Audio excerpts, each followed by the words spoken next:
Well, I'm new to this. I'm a little scared of it. And I'm afraid of it because I'm not sure if I manifested my son's brain tumor. And I'm scared because I used to focus on health all the time. I wasn't afraid of health, but I focused a lot on it. We want to start at a really important place. First of all, you did not create that. It was, however, an agreement that both of you had coming in. And the reason is because you wanted early on to understand the value of contrast. You wanted to understand how when you know what you don't want, you know what you do want. You wanted to understand the value and the power of focusing. That's what you wanted. Oh, there's so much fun to be had. Yeah? Yes. So my neighbor's daughter was killed at the age of 10. Yeah. She was hit by a car, and she focused on safety a lot. But so did she have a contract as well? These agreements are really, really common. In fact, you come in clusters. You see, because people come into physical environment and they pick up beliefs along the trail that don't serve them. And so often when you decide that you're going to make another entry into physical life experience, you come intending to have experiences that cause desire to be born early on that takes you past those old beliefs. And so there are a lot of things that people have believed that have been very hindering, that over generational experience you come to not believe so much. And so that is always something that is taking place. But we do want to address what you're talking about because it's inherent in both questions that you have presented to us. And we want you to not only feel the relief of moving up the emotional scale, we want you to move into a feeling of complete satisfaction and understanding about this. It's time for you to do that. It's something that you've wanted for a long time. And we think you're in the perfect place vibrationally to get this. So we're just going to take a little bit of time here until you find that ease. All right? Mm-hmm. What you're really talking about, because you create your own reality, because no one else can vibrate for you. And the reality that you create is about what's in your vortex and to what degree you allow what's in your vortex to be. So it gets a little dicey with humans because when we say to you that you have agreements coming in, and we mean things that you put into your vortex even before you get here, and then someone has an experience that nobody wants, like their daughter being killed in an accident or a child getting a brain tumor. Nobody wants that, and so the idea of it being something that was intended, it's hard for you to wrap your thoughts around that because you think no one would want that. But when you stand back a little bit and you understand the big picture, and you understand the eternalness of your being, then it's easier sometimes to be able to understand that often, in fact, always from your non-physical standpoint, as you're making the decision to come into this body, you've got the big picture in mind, where once you get here, you tend to focus, as other humans do, on a smaller picture. So that's the first thing that we want to say to you. So you create your own reality. Everyone does. But what is this power of influence? Well, we would like to say, and we're saying it not just for the first time for your ears, but the first time for anybody's ears. The path of least resistance is the greatest power of influence that is. What your inner being knows and what it's collected from you, and the energy that's flowing as a result of that strong point of attraction. If you get a sense of law of attraction and how it responds to a vibration, can you imagine how strong an attraction is to a vibration that holds no resistance? That's why the path of least resistance is so powerful, and that absolute desire is always being satisfied. So Esther has come to understand that the laws of the universe are powerful and accurate. Like the law of gravity, she wants to go with the flow of it. She doesn't jump off buildings and expect to be an exception. She knows that if she jumps off a building, that she's not going to be an exception, and that the law is going to respond to her as the law of gravity responds to all things. And the law of attraction is like that too. The law of attraction is responding to vibration. But humans want to, these are these piles that we were talking about, they want to put Republicans in one pile and Democrats in another, and depending upon which pile they're in, they decide which pile's the good one and which pile's the bad one. They want to put things in different piles, and they want to put death in the bad pile and not dying in the good pile, which is really weird since everyone knows they're going to die. Everyone knows there is no death, but everyone knows they're going to have that experience. And so you sort of scramble yourselves. You put yourself in a position where you don't really allow yourself to be under the true influence of who you are. What we just said to you is that sometimes people are so in alignment with their powerful intention that even though they had an earlier than people wanted them to death experience, it doesn't mean that something went wrong. It can mean that something went very right. But that makes you unsteady because you don't want people that you care about to be on their way to something that you don't want. And we get that. But it is the reason that we want so much for you to become the eternal beings that you are, because until you become one with the idea, with the understanding of your eternal nature, you're always going to be on that resistant edge of dreading something or fearing something. And there's so much influence about that that often you do block your well-being by worrying about its opposite. The first conversation that we had with Jerry and Esther about this, they were in Buffalo, New York. And Esther turned on the television, and there was a program about the school system in Buffalo. And they had a program revolving around driver's education. And for one full week, the entire school played this game of death and the highway. And students were assigned, you will continue to live, you will be killed in an accident, you will be crippled and maimed.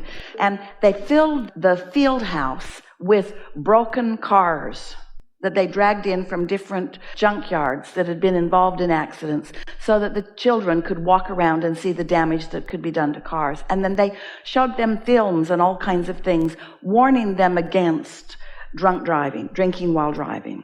So Esther was uncomfortable as she was watching it, and then we began to pipe in, and we said, you see what's happening here is that there's an activation of what is not wanted that is happening. They took it further. They had funerals for the people that died. The parents were assigned to send out announcements. People actually attended the funerals. They made this whole thing as real as they could make it because they believed incorrectly that by making people think powerfully about what they do not want, that somehow they will be able to hold what they do not want apart. And that's the point that you're making with us here. When you push against what you don't want, you become a vibrational match to the very thing that you're pushing against. The opposite is what you're wanting to reach for. And of course, you want to know that you don't want that. Of course. We're not encouraging you to encourage the idea of your children drinking and driving and getting into accidents. That's not at all what we're talking about. We're just saying that the harder you push against things, you get what you think about whether you want it or not. And that's the point of your question. Was I thinking about something so much that I caused it in another? And the answer to that is, while your influence can be strong,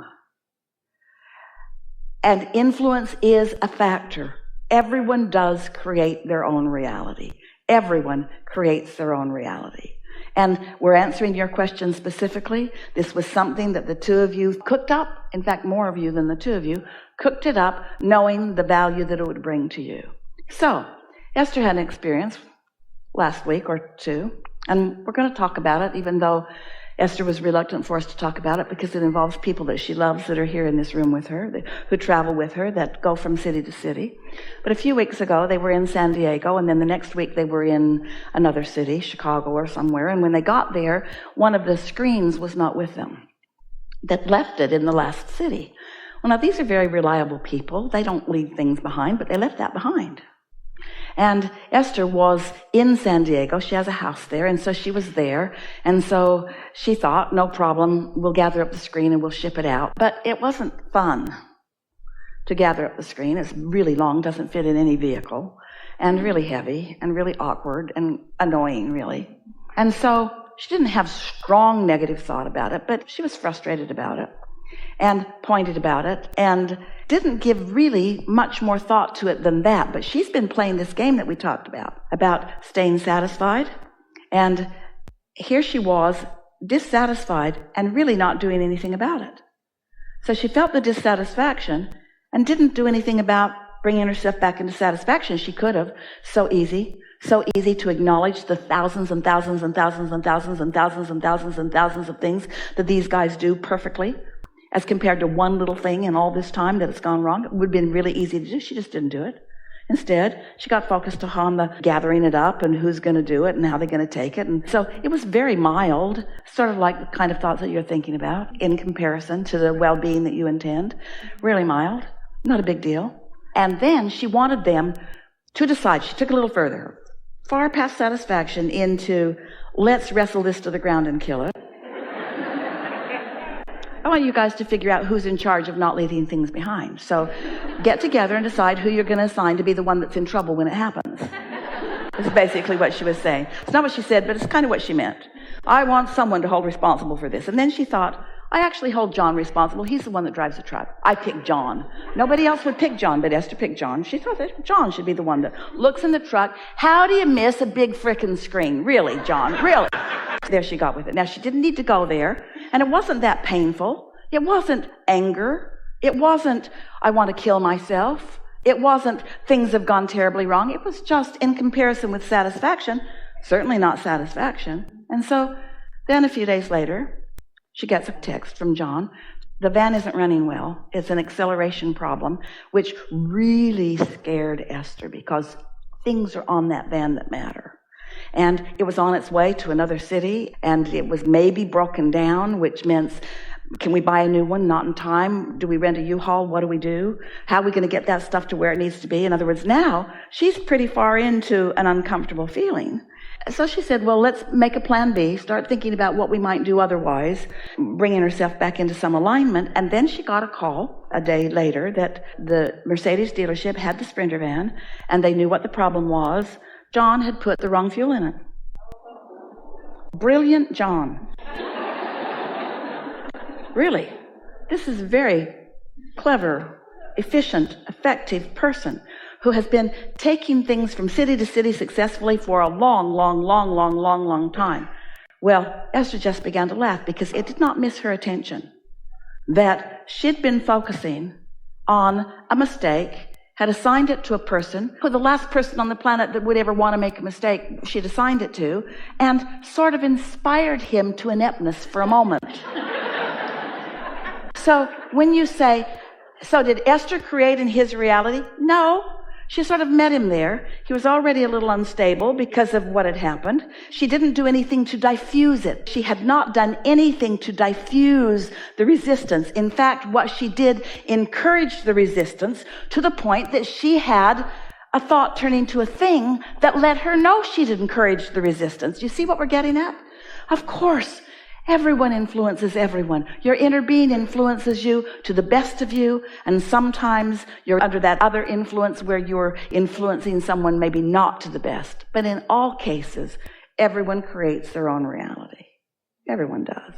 But isn't it nice to know that you can be an uplifter or a detractor, that you can enhance someone's experience or detract from it, that your satisfaction and how you affect others go hand in hand, that you can't feel bad and be of value to the world, and you can't feel good and be of detriment to the world? Don't you like to know what your power of influence is? Not your responsibility. We're not assigning responsibility. We're assigning awareness. We encourage you to be aware. And then to dance the dance with others and let others create their own reality, and you do the very best that you can do, and that's what that's all about.